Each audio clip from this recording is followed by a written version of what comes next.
Stragi di Capaci, 20° anniversario, Palermo ricorda. Elezioni comunali, sta canciando il quadro politico nazionale. Brindisi, vili attentato terroristico. Terremoto, morti e disperazioni in Emilia-Romagna. Grecia, probabile il risico di nisciuta dell'Eurogruppo. Pallone, lo Napoli vincì la sua quarta Coppa Italia. Benedica a tutti. Lo passato mercoledì 23 ricorriò il 20° anniversario della strage di Capaci. Vediamo nel suo servizio come si ricordava un Palermo su tristi episodio.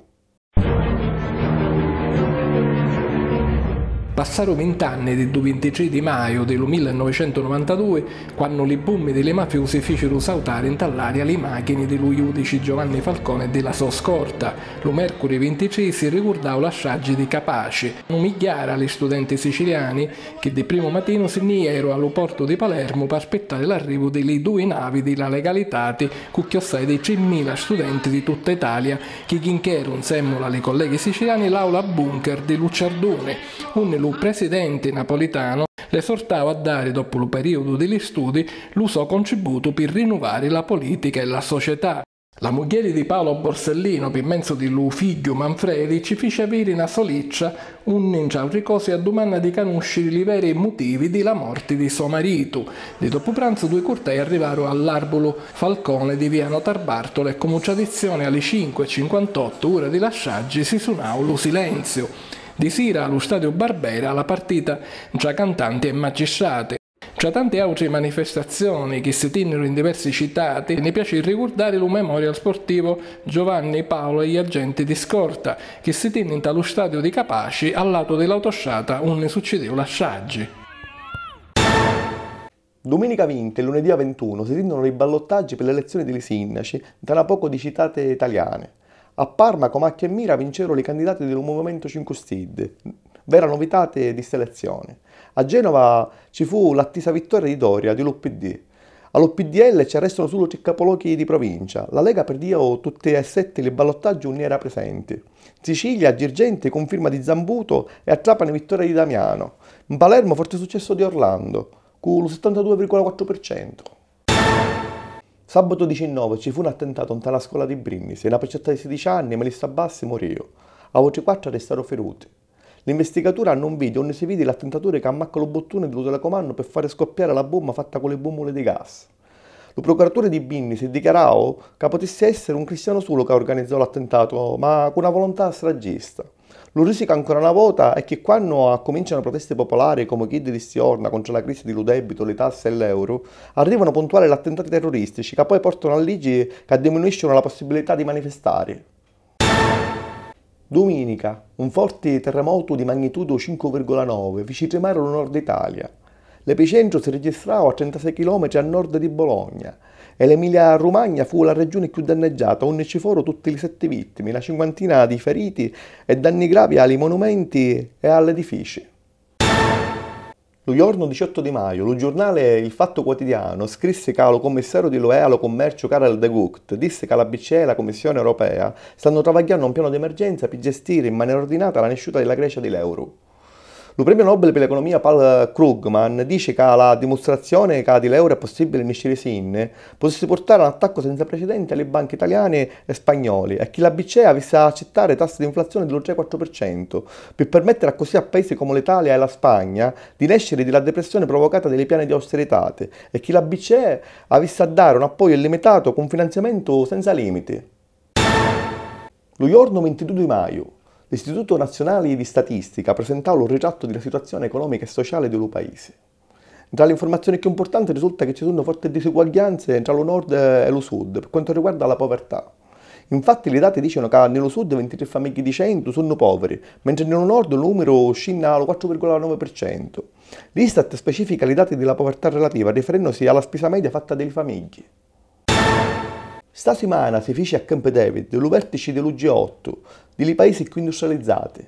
L'argomento più importante furono il ritiro dell'Afghanistan e come aiutare la crescita economica. Il presidente Obama disse che sanno a creare posti di lavoro e a fare crescere l'economia.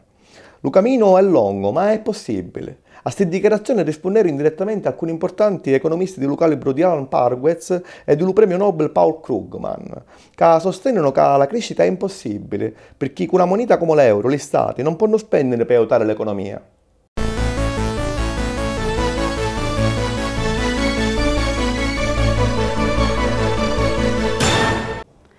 Benedica a tutti, palloni, Coppa Italia. Domenica 20 di maio, dallo Stadio Olimpico di Roma, lo Napoli vince la sua quarta Coppa Italia, subiranno la Juventus per 2-0, con i gol segnati di Cavani di Riguri e di Hamsik in contrapedi, tutti e due realizzati in tallo secondo tempo. Palloni, Serie B. La passata domenica 20, i tifosi della squadra di Torino pottero festeggiare la promozione in Serie A vincendo dentro casa contro l'Umodena per 2-0. Pur lo Pescara, dopo 19 anni, ritornò alla massima serie vincendo per 3-1 in casa della Sampdoria. Palloni, playoff della Lega Pro. Nelle semifinali delle playoff, lo Trapani pareggiavano lo campo della Cremonesi per 1-1. Nel ritorno basta non perdere per assicurarsi la finale. Per l'altra squadra siciliana, lo Siracusa, che perdeva per 1-0 fuori casa contro lo Virtus Lanciano, arrivare alla finale diventa più difficile, ma non impossibile. Rugby. Lo Palermo Rugby perdeva domenica 20 la prima partita, che in casa dei playoff, per la promozione alla Serie A contro lo Parma, per 8-16. Football americano. Dalla Serie 1 l'Elephants Catania confermano il primo posto nella classificazione con la vittoria fuori casa di domenica 20 contro i Marines Lazio, 42-57 il loro risultato. Dalla Serie 2 gli Sharks Palermo perderono in casa contro i Briganti Napoli per 16-22. Dal 25 al 27 di maio si tiene a Casteltermini la sagra di Lutaratatà o Festa di Santa Croce. La manifestazione festeggia di 16 secoli il ritrovamento della croce di legno più antica del mondo. Sono previste processioni e sfilate di giovani con i costumi antichi, di cavalli e di gruppi di ballerini duellanti con le sciabole che si muovono al ritmo di ritamura. Nesta ballata rituale di guerra paiono essersi accumulate varie simbologie e vari episodi storici. La città di Castelvetrano, alle giornate del 26 e del 27 di maio, dedica diversi festeggiamenti in onore di Santa Rita. Sono previsti, oltre a momenti celebrativi che rappresentano i momenti più importanti della vita della Santa, spazi di riflessione e preghiera secondo la tradizionale liturgia ritiana e magari sfilate in costumi antichi, sbanneratura, tamburini, musici medievali e gruppi folcloristici. Durante le giornate dello corteo, le facciate delle chiese, degli edifici storici e dei monumenti che si affacciano tali cazzi vengono commigliati con immagini di forte effetto emotivo che si riferiscono agli eventi ritiani. Questo è tutto questa settimana. Ci vediamo il prossimo venerdì. Salutiamo!